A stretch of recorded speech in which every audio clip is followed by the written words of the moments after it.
Hello and welcome to another edition of Sand Shark Bites, and bear with us if we're a little loopy today. We're running on that extra hour of sleep, which actually in my house it doesn't happen because it's just an extra hour of trying to convince small children it's not lunchtime yet for a day or two. Dogs and cats can't figure it out. Trying to figure out that whole time lag thing, but nonetheless, we hope you're well rested after your extra hour of sleep this weekend, and we have a few things to talk about. Not a lot of actual action to recap because it's kind of been a slow transitional week into the postseason, but a lot to talk about nonetheless. And we'll start it with the information that we kept you hanging on last week, the suspense. We let it build for a week, and if you have been in a cave, then you might not know that USCB soccer, women's soccer, is in the playoffs. It has been settled. The number 8 finisher in the conference, number 7 seed in the conference tournament, and they will open with a quarterfinal match at SCAD, 6 p.m. Thursday over in Hardyville at the SCAD Athletics Complex. And we won the last time we were there, so we have good memories of that place. And it was a night game as well, so playing under the lights over there brings back good memories for a lot of our players, and we are very excited. It is. It's really, again, it's our second postseason game in our history. Third. And but last year's win down in Hardyville was tremendous. It was such an ego boost for us. And to take it to them again, have the possibility again to beat them down there. This is one of those opportunities for students to get up and get out and go see this on Thursday night, where we talk about athletics as being really supportive of our academic programs. It's almost vital for student support to come to these big games and show their support not just for their team but for their school. And it's Thursday night, you're going to have to dress warm.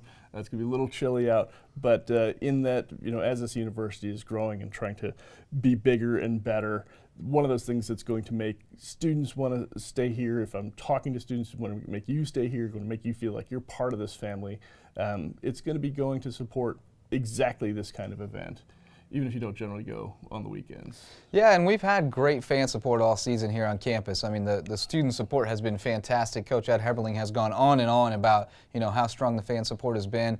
And the last time we were over there at SCAD, we had a huge crowd. So we're expecting a big contingent of Sand Shark Nation to make the trek over. It's only about 10 or 15 minutes away before you even get to the bridge to Savannah. So it's a short trek. I know we've got some coming across the pond for this one and some heading out from California. So no excuse to not make a 10-minute drive from campus and check this one out. It's going to be a huge game. They beat us 2-0 here about a month ago on homecoming, actually.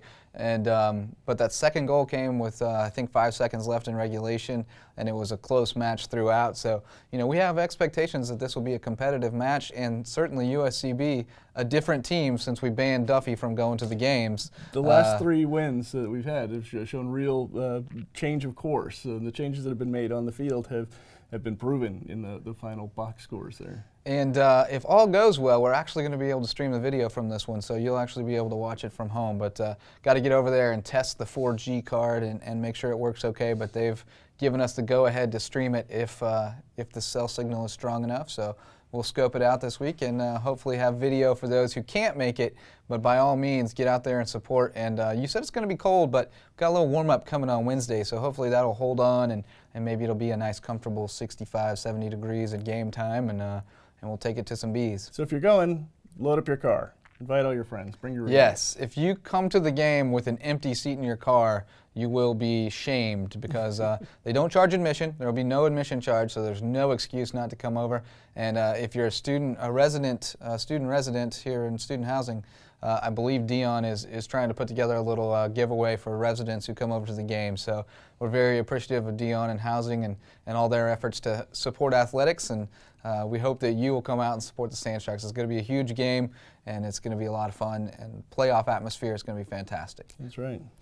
And speaking of postseason, everybody kind of moving toward that. We don't have a lot going on in the fall. We've got soccer in the postseason, and we've got cross country ramping up for the postseason as well. They're headed down on Saturday to West Palm Beach for the Sun Conference Championships, and coming off that Sand Shark Invitational, some very strong individual showings. The women's team score not quite where they wanted it because of Melissa Carter's illness, but she's feeling better now. Betsy Douglas is running the best she has all year, and with that top 3 there, we're feeling pretty confident about a top finish. Sitting out looking like she was ready to go. So looking like $1 million, huh? Right. Must not be picture day, Melissa. And Melissa and I have a running joke about her headshots. She can never be photogenic on picture day for some reason. She always has a hard time accepting her headshots. But along with that, then women's golf has ended very well last week, and right now they're, of course, again, hamstringing us here by not playing to our needs. Yeah, they're messing up the news cycle again. We had Alexis Bennett on last week to talk about their big win, and they're trying to make it 2 in a row this week. They're up in Columbia for the Columbia Invitational. It's today, Monday, and tomorrow, Tuesday. Probably pretty close to wrapping up by the time this hits the internet. And this is another day. Tubes. It was 37 degrees in Columbia this morning. It's supposed to get to a high about 63. If you've ever played golf, you like your golf in warm weather. You don't like a long walk in cold weather while you're having to hit some, essentially wooden ball with a metal stick. The balls aren't made out of wood anymore. Oh, they're made out of synthetic material. Thanks for that. They don't stuff them with goose feathers anymore either. Made out of a wooden ball. But there'll be some stinging hands for sure out on the golf course this morning. And I got my hands wrong a little bit on Friday. Actually, my hands are still sore from hitting 9 softballs with a bat. That's all I did. Yeah, I whiffed one. That's a lot. I had 10 swings, and I did fail to connect on one. But it was very cool of Laura Heberling, our softball coach, to let those of us who came out to the Halloween hit-a-thon on Friday take a few cuts. Me, PA announcer Jim Taylor, Quinn Monahan, J.D. Harvey, and Coach Ali. Everybody got a few cuts. All of the faculty was in Faculty Senate, and I was trying to get some live tweets sent to me, but it wasn't, of course, until I found out that the 2 of the 5 people that I sponsored, Maddie Bird and Chelsea Blasingame, went long. Went very long. And 2 longest shots of the day, I think. I could hear was my wallet emptying out. Maddie cleared the second fence, which I expected her to do. I sponsored her as well, and I just chalked it up to the maximum amount. I knew 240 was going down for that one. If you're not familiar with the Halloween hit-a-thon, it started out as a Christmas hit-a-thon with baseball last year, and then softball joined in this year, and they moved it to Halloween, which was great fun. Everybody was in costume, got out there, everybody got 10 hacks.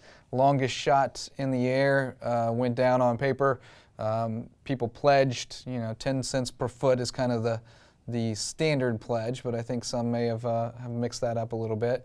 And however long they hit it, that's how much you owe. So I had written out the check for $24. I knew Maddie would clear that second fence, and sure enough, she did. And so I don't know the totals on how much money was raised, but I know a lot of fun was had.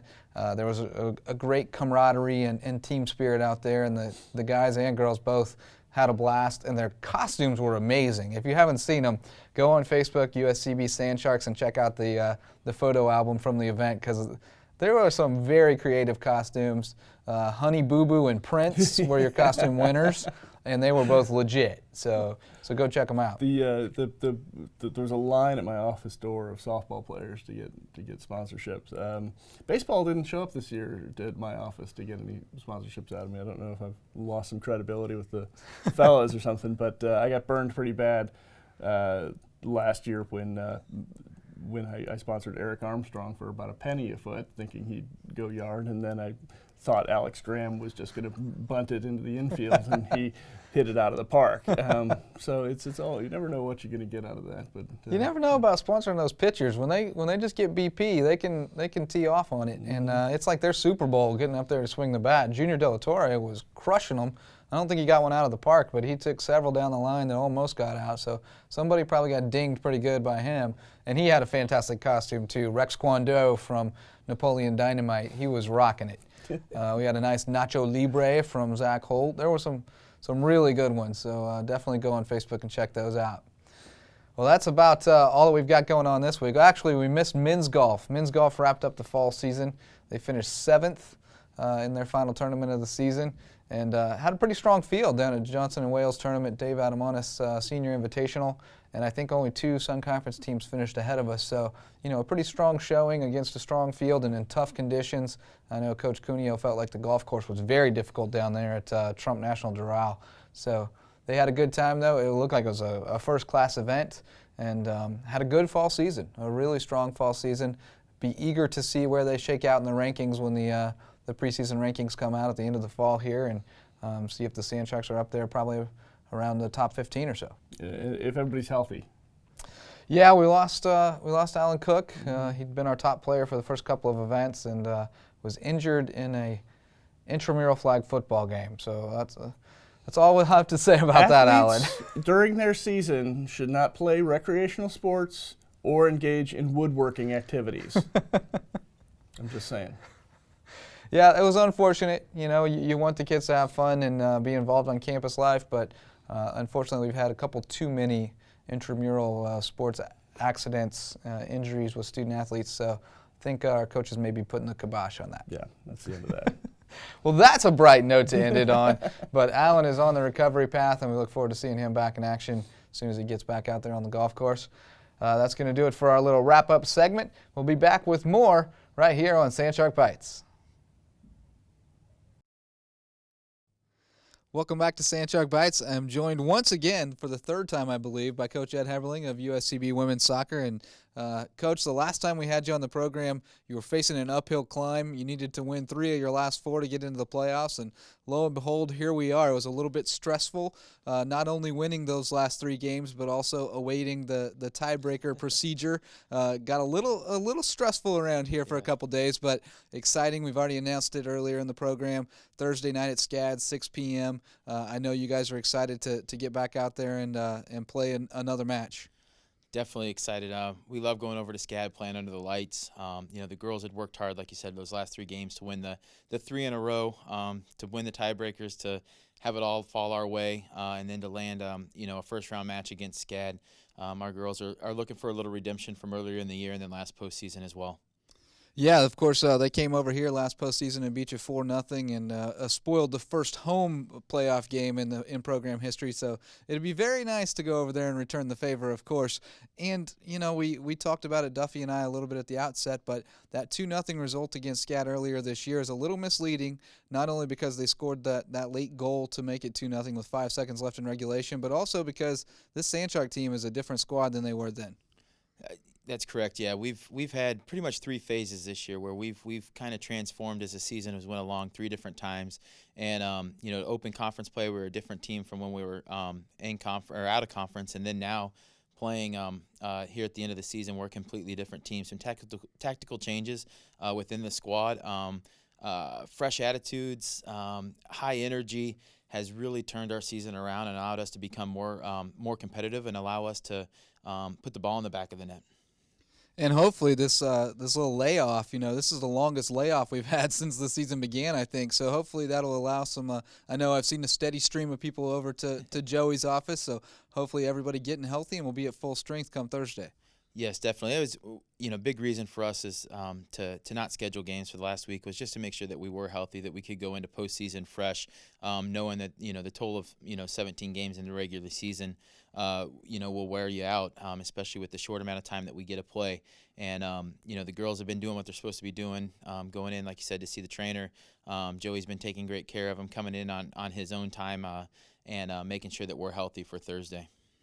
Well, we've been talking about the big Team First Soccer Academy camp that's coming up in December. It's kind of been pushed on the back burner because the season continues. That's a good thing to have to push it off a little while, but we're also looking forward to that coming up December 12th through 14th.